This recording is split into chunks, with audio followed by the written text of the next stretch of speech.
Vous mettez, comme c'était à craindre, vos pas dans ceux des socialistes. Vous n'avez pas infléchi les politiques culturelles précédentes, vous n'avez pas sorti la vie culturelle de l'opacité et du clientélisme. Sous couvert de culture, vous englobez tout et n'importe quoi.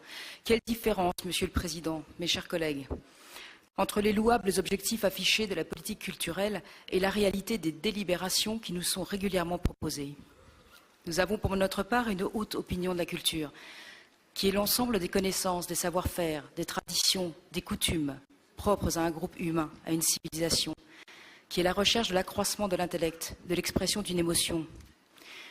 Ni le militantisme politique, ni l'assistance sociale, pas plus que la transgression provocatrice ou les questionnements sociétaux ne font de soi, par essence, partie du domaine culturel.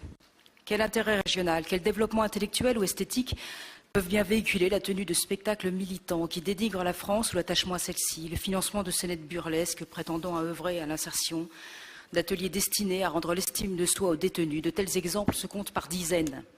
Que dire des thèmes récurrents que sont le chômage, le racisme, le multiculturalisme, l'identité sexuelle, les discriminations, la sacro-sainte diversité. L'argent public doit être un soutien, mais pas un financeur à fond perdu de toutes initiatives culturelles, sans discernement, sans exigence de satisfaction du public, sans demande d'engagement ou garantie financier personnel des porteurs de projets. L'État est à sa juste place lorsqu'il s'agit de soutenir, maintenir le patrimoine artistique national et régional, épauler les créateurs qui se lancent. Notre projet régional proposait des pépinières d'artistes à cette fin. Il peut également favoriser les pratiques amateurs, les fêtes populaires. Le budget des opérateurs culturels publics, comme l'opéra, les orchestres de Lille et de Picardie, les conservatoires, les musées doivent être sacralisés et la qualité des prestations proposées doit être poursuivie. Il faut privilégier l'excellence plutôt que de multiplier les subventions à des opérations dont on peine à trouver l'intérêt pour les habitants de la région.